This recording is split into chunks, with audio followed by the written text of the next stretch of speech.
Good morning, student. Myself Praduman, your physics teacher for class 9 and 10 in Modern International School, Hiswa. Today, I am going to solve some numericals related with force and laws of motion for class 9 from NCERT book. Today, your first question is: two persons managed to push a motor car of mass 1200 kg at uniform velocity along a level road. The same motor car can be pushed by 3 persons to produce an acceleration of 0.2 meter per second square. With what force does each person push the motor car? Assume that all persons push the motor car with the same velocity. बहुत ही simple सा problem है, conceptual problem है। क्या कहा जा रहा है, एक मोटर कार है ना, इसे 2 पर्सन्स मिलकर के क्या कर रहे हैं, इसको पुश कर रहे हैं। 2 व्यक्ति मिलकर के इसको पुश कर रहे हैं। तो किस वेलोसिटी से चल रहा है? ये यूनिफॉर्म वेलोसिटी से चल रहा है एंड कि एक्सेलरेशन प्रोड्यूस नहीं हो रहा है। एक्सेलरेशन प्रोड्यूस नहीं हो रहा है, इसका क्या मतलब है? क्या दोनों ने फोर्स नहीं लगाया? बिल्कुल फोर्स लगाया। फोर्स लगाया तभी तो ये आपको कार आगे की ओर मूव कर रहा है ना। अब रहा सवाल कि एक्सेलरेशन क्यों नहीं प्रोड्यूस हुआ? एक्सेलरेशन इसलिए प्रोड्यूस नहीं हुआ कि आपका इनके व्हील के एक्सल के बीच में हो सकता है कुछ फ्रिक्शन हो, रोड और टायर के बीच में कुछ फ्रिक्शन हो। तो आपका जो मोटर कार है ये भी आपका कुछ फोर्स बैक साइड में एग्जर्ट कर रहा है ना, जो किसके इक्वल हो जा रहा है? इन दोनों के अप्लाई किए गए फोर्स के इक्वल हो जा रहा है, इसलिए एक्सेलरेशन प्रोड्यूस नहीं हो रहा। बट जैसे ही थर्ड पर्सन इसमें आ गया, ये जब जोर लगाने लगा थर्ड पर्सन, तब क्या होता है?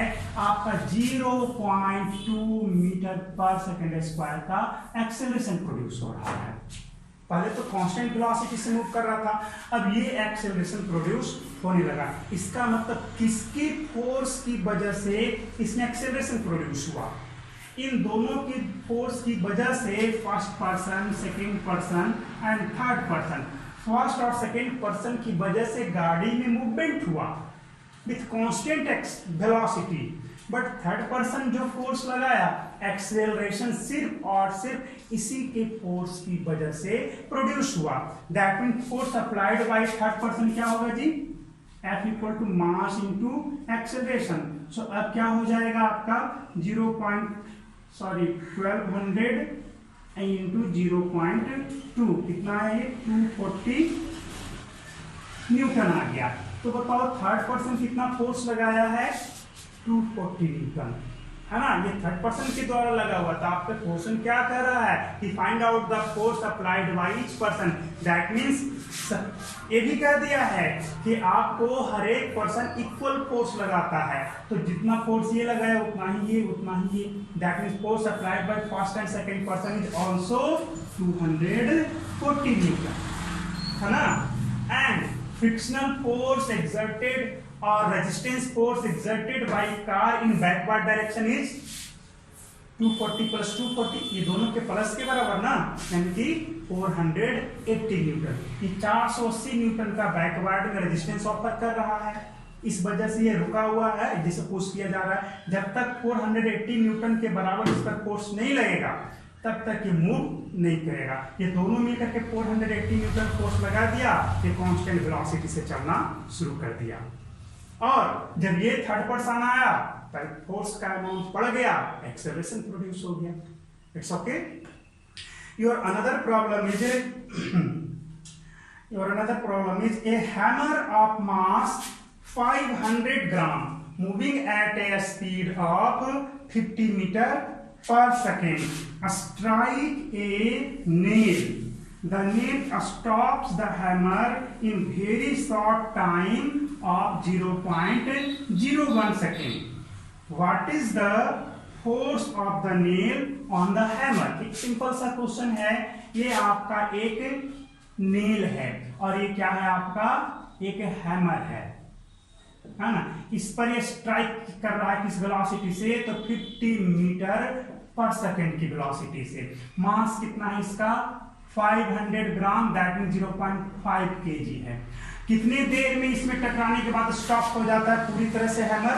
तो टाइम कितना लिया 0.01 सेकेंड। स्ट्राइक करने के बाद तो रुकेगा ही हैमर, स्पीड तो उसका 0 हो जाएगा।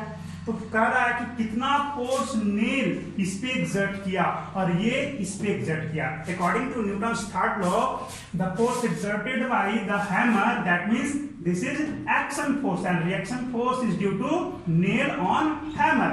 That means you have to find out the reaction force exerted by nail, है ना। क्वेश्चन यही कह रहा है कि जब इस पर स्ट्राइक कर रहा है 50 मीटर पर सेकंड से और कितने देर में रुक जा रहा है? 0.01 सेकंड में। तो नेल जो है हैमर पर कितना फोर्स एक्सर्ट किया, that is reaction force. Action force is due to hammer. तो चलो आओ आगे किया जाए। तो हम सिर्फ और सिर्फ हैमर के लिए चलेंगे।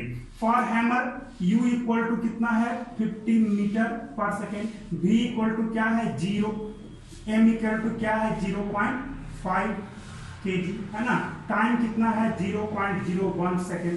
हम जानते हैं एक्सेलरेशन क्या होता है m v minus u by T. कैसे जानते हो ना, एम ए होता है और ए भी equal to u plus a t से आप चाहो तो यहां से a equal to v minus u by a आ जाएंगे। क्लियर? तो अब यहाँ पे पुट कर दो सारे data. M equal to 0.5 kg into v कितना है 50 माइनस 0 डिवाइड बाई 0.01। यहाँ से इसको कैंसिल करो, यहाँ पे आ जाएगा, ये भी कैंसिल हो जाएगा। ओवरऑल क्या हो जाएगा यहाँ पे 100 और नीचे में 10, ये cancel out. 50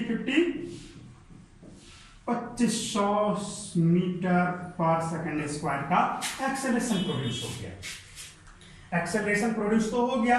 force exerted bye hammer on nail क्या हो जाएगा इसका, है ना। अब स्ट्राइक करने के बाद ऐसे भी जानते हो F इक्वल टू क्या होता है, F इक्वल टू क्या होता है, ये तो एक्सेलरेशन सॉरी ये तो फोर्स ही हमने डायरेक्ट निकाल दिया। F इक्वल टू यानी कि 2500 न्यूटन आ गया। ये तो एक्सेलरेशन v माइनस यू हो गया, ये तो फोर्स हमारा कितना आ गया, इतना न्यूटन आ गया।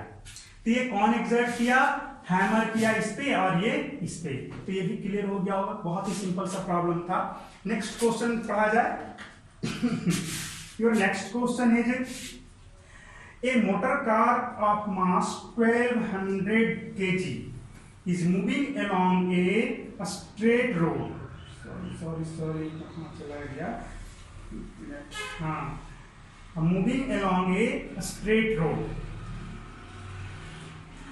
हाँ, a motor car of mass 1200 kg is moving along a straight line with a uniform velocity of 90 km/h. Its velocity slow down to 18 km/h in 4 seconds by an unbalanced external force. Calculate the acceleration and change in momentum. Also calculate the magnitude of force required. Simple सा तो problem है, आप लोग खुद से भी try कर सकते हैं, बन जाएगा ये। मोटर कार का दिया गया मास m इक्वल टू है आपका 1200 kg, है ना, और आपका u इक्वल टू है 90 km/h। That means initial velocity, इसको चेंज करो 90 into 5/18 metre per second, that means 25 metre per second. Calculation करो, आ जाएगा। फाइनल वेलोसिटी है 18 km/h। 18 km/h means 18 into 5/18 metre per second, that means 5 metre per second. तो changing क्या होगा, momentum आराम से निकाल लोगे। Final momentum minus initial momentum, that is negative आपका आएगा। चेंजिंग मोमेंटम आपका नेगेटिव आएगा, बिल्कुल, है ना। तो चेंजिंग मोमेंटम आप निकाल लोगे। टाइम कितना लिया है इतना स्पीड आने के लिए, 4 सेकेंड। 4 सेकेंड का ही टाइम लिया है ना, तो 4 सेकेंड का जब टाइम लिया है तो आप आराम से भी निकाल सकते है ना। अब क्या कहा है, फोर्स का मैग्नीट्यूड निकालना है। तो फोर्स कैसे निकालोगे, आप तो जान रहे हो, change in momentum by time taken. तो चेंज इन मोमेंटम क्या करोगे, M V minus M U. Mass तो यही रहेगा दोनों के लिए, इस यहाँ भी रहेगा और यहाँ भी रहेगा। ये आपका हो गया इनिशियल वेलोसिटी u, जिस पर आपको वर्क करना है, हालांकि दिया ये है, वर्क आपको इस पे करना है ना। और ये हो गया फाइनल वेलोसिटी v हो गया। चेंज इन मोमेंटम आपका p f minus P I, है ना, ये हो जाएगा चेंज इन मोमेंटम। फोर्स क्या होगा आपका P F minus P I by time, time आपका 4 सेकेंड दिया गया है। आप इसे खुद ट्राई करेंगे, बन जाएगा बहुत।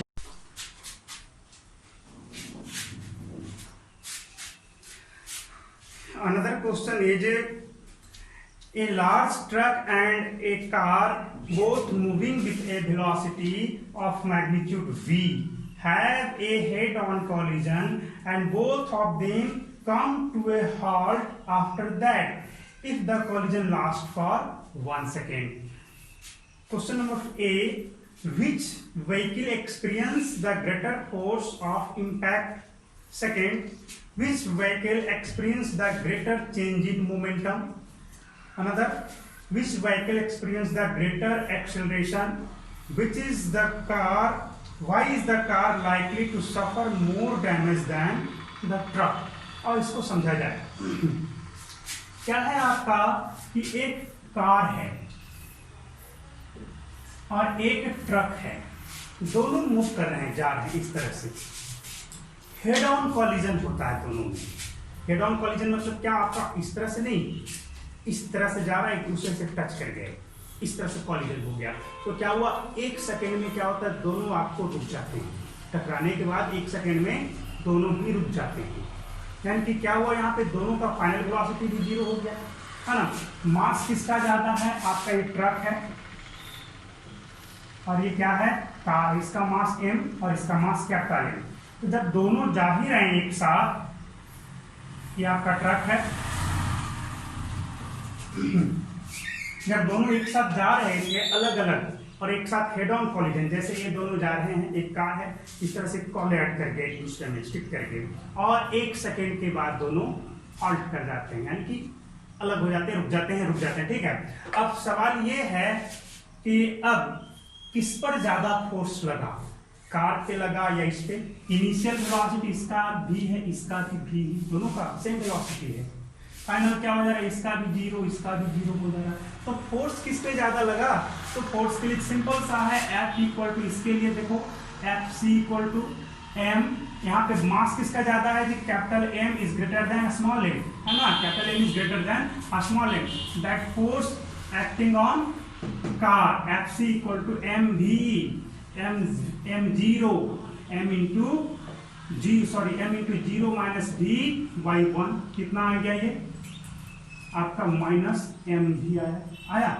ठीक है, अब देखा जाए मैग्नीट्यूड की बात करें तो ओवरऑल प्लस ले लो mv, मैग्नीट्यूड में पे ही लगा।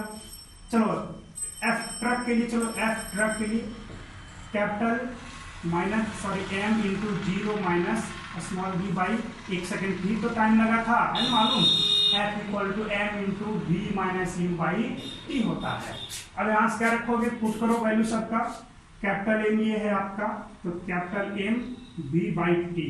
और यहाँ पे आपका क्या आ जाएगा, मैग्नीट्यूड सिर्फ लोगे तो प्लस हो जाएगा, capital M into v by T. बताओ v और t दोनों के केस में तो कॉमन ही है।